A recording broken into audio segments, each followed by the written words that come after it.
This course should get us to Diamond Steps, so we're just gonna do this for a little bit. I think Wind Waker is my favorite game, not just because nostalgia, at least I would think so.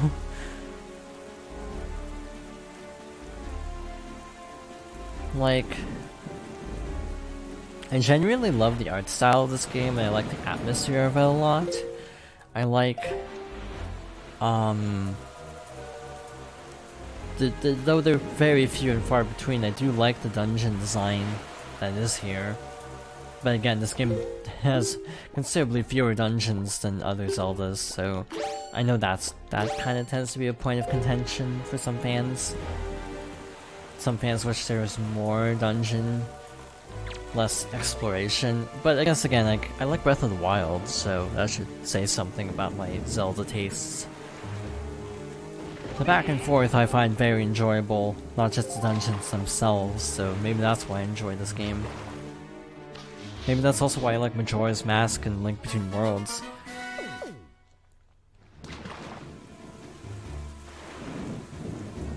Let me tell you a little something about that island over there with Small Fry. The guy who lives there is named Tingle, but he won't grow up and act his age. He still dresses like a little kid. That is not normal. Still, from what I hear, he can decipher maps like nobody's business.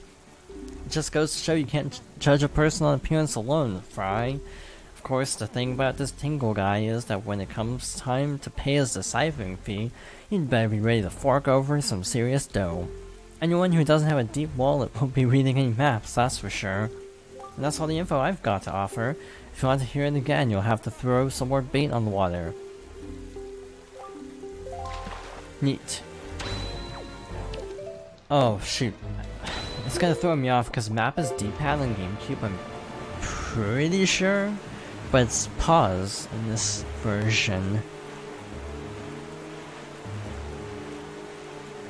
Yeah, we're just gonna sail a lot. In my personal time, I've been playing a lot of Xenoblade Chronicles. I've been having a decent time with it, but I'm really stuck on the end of Chapter 9. And that's all I can say without spoilers, obviously, but I am kinda stuck.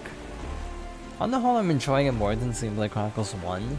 Not that that's like much of a contest, because I didn't enjoy Xenoblade 1 as much as most people. Like, I liked the game, but it wasn't as like mind-blowing as most people thought it was. For me personally.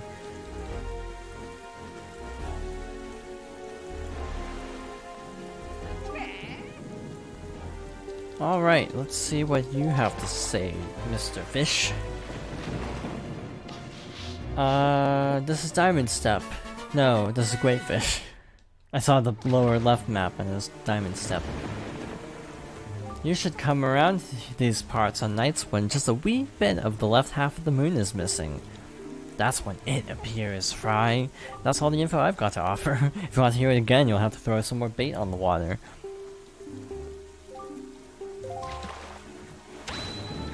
So, one interesting thing about this is apparently Greyfish Isle was supposed to be a dungeon originally, according to rumor. But because of development issues, they had to cut it out because of just running out of time. So, when the remake came about, they basically had already used the dungeon in a different game. Like, they just repurposed the dungeon in, like, Twilight Princess. So, when they finally remade the game, it's like, oh, well, we already used that, I guess we can't just reuse that again. So they were kind of stuck, so they just left the story progression as is. I still wonder how true that is, because I don't remember that from like a super official source, so I'm guessing that's like someone at Nintendo said it, but I don't remember who. But I would like to look up more detail on that at some point. I swear I saw Diamond Step in the distance. Oh yeah, I'm seeing it now. But then it got really dark, so I couldn't see it for a bit. Okay, that little beam of light is what I was talking about earlier. I don't know why that wasn't showing up for the other treasure.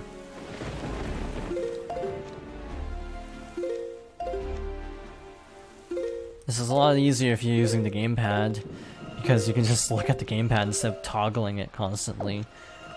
Another fun thing is they actually map the cannon to the D-pad, so you don't have to have bombs equipped at all times while sailing. You just tap right, left on the D-pad. They did a lot of shortcut type stuff that's really nice. Back on track. I do think this game is like the best Zelda remake they've ever done. They really went above and beyond with this particular remake. Like, I know Majora is kind of polarizing because they messed up some things. Like, there's some things I like about Majora 3D, but there's a lot of things that are just kind of like, I don't know why they changed that, it was fine the way it is.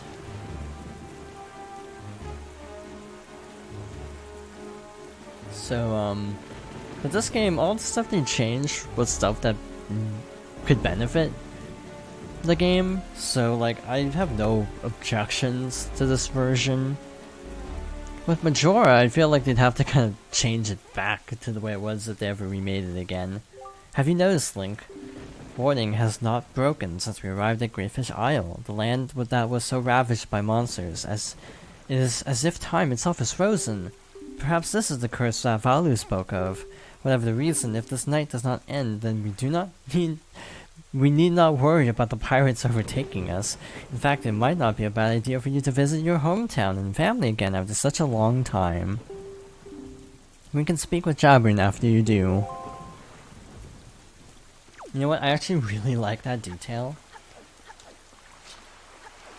It's just kind of funny, like, oh, eternal night, so there's no actual time limit. So it's a way to explain around a weird gameplay thing with an actual story explanation, and I'm kind of it's kind of a guilty pleasure when games actually take the time to give story reasons for things of that nature.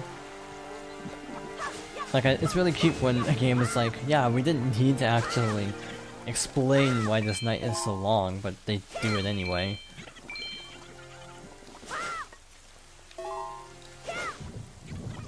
Alright, so we have a fairy in the...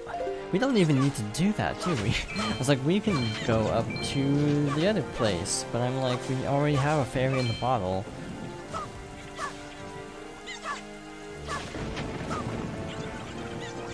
Like, some changes that should have been in Majora weren't, I'd say, is another problem I have. The biggest one being accidentally drinking the potions when trying to give them to people. They didn't fix that in the remake. So that still happens, and it still sucks when it does. But I love Majora's Mask enough that I can put up with the 3D version, even though I still think they should have kept a little truer to the original. It's such a difficult concept, remaking a game, because you do have an option to change things, and I feel like in some cases devs want to justify it, but a lot of times if you just kind of leave it alone, it ends up being better.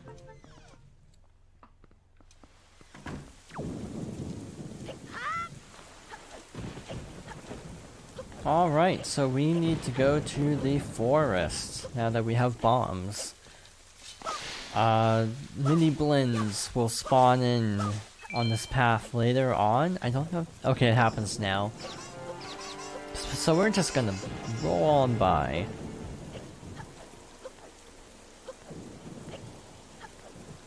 So this little rock here is always my indicator of this little section. We need to fly over there, blow up a rock, and then see the fairy.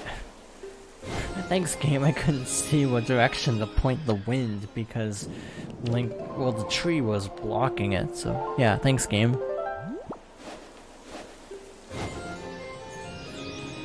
And we can actually get a piece of heart here, but I don't know if that's advisable because it requires fighting Orca.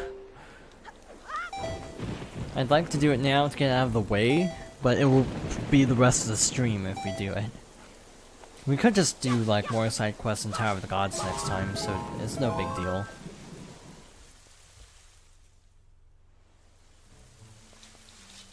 It looks like there are tougher enemies here now, which I'm like... I wonder why they put tough enemies here, because it's like, how many people really go back here that much? Like, how many people actually go all the way over here versus just literally going to the fairy fountain and leaving?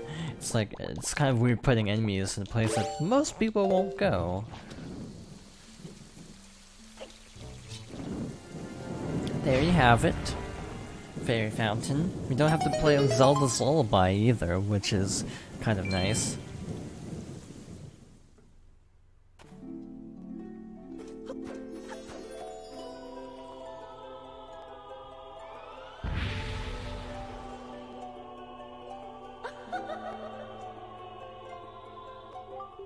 Young Waker of the Winds, allow me to aid you in your quest.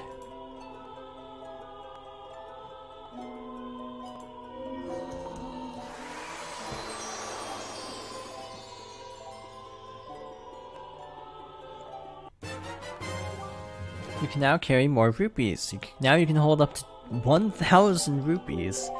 The fairies in this fountain shall ease your weariness. When you grow fatigued from your battles, come here to be refreshed.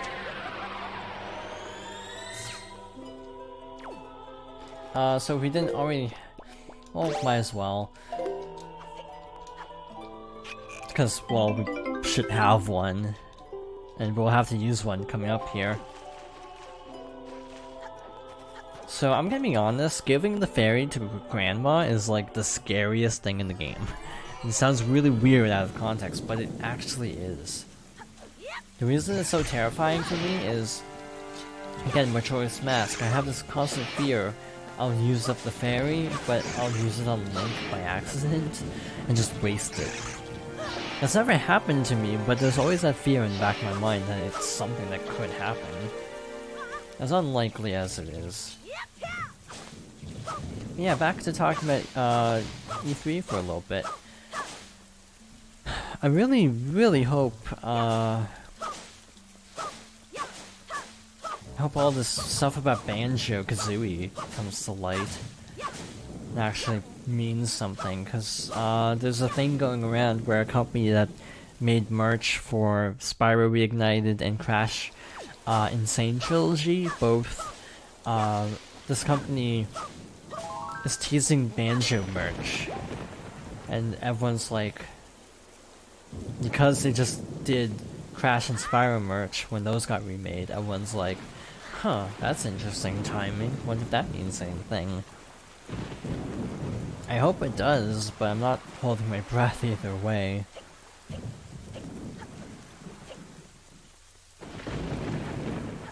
What mail is this? I don't remember getting mail at this point.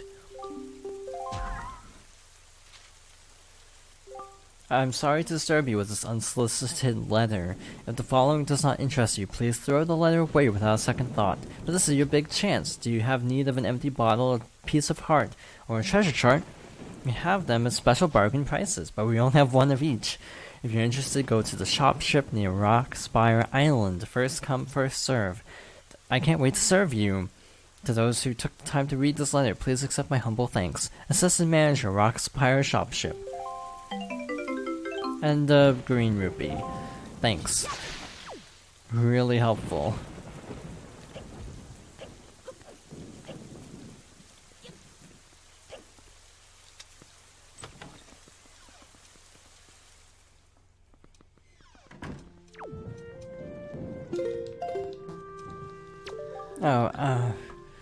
Link, Errol, don't go, don't leave.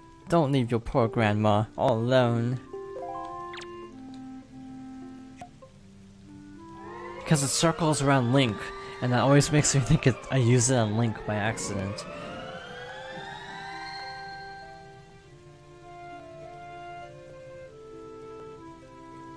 Oh, Link, is that you? Link? Grandma's always happy to see your bright, shining face. Link, my dear sweet Link, you're safe. That's wonderful, just wonderful. Did you do this? Did you heal me? Oh, you're such a sweet child. Oh, that's right, you and your sister Errol are trying so hard to be strong, and I've just been sitting here moaning and worrying. I'm your grandmother, I'm the one who should be taking care of you. I'm so sorry, Link, I haven't even considered what you must be going through. I'm a terrible grandma. Think, this is all I have to give you right now, so you can keep it in your empty bottle.